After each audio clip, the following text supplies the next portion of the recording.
So guys, have you ever come across a tropical beard oil? Like tropical, you know, really fruity, really fresh, sort of sickly, citrusy, kind of, you know, it kind of reminds me of a nice coconut alcoholic cocktail that you just sort of sip in a coconut shell. I don't know what my hand's doing, but yeah, it's like that. I really like the tropical scent. It's really just, oh, it's just so good you can eat it.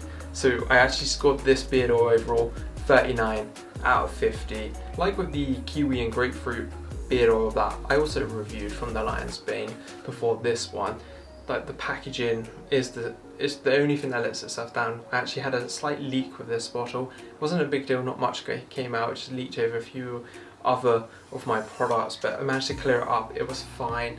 The packaging, like the label, just the quality isn't quite there to make it like a special product that I want to show off on some sort of stand behind me when I get my new studio, but it's nice and it does a good job in the beard. So I'm really happy to recommend that you try the beard oil out from the Lion's Bane. It's the tropical one.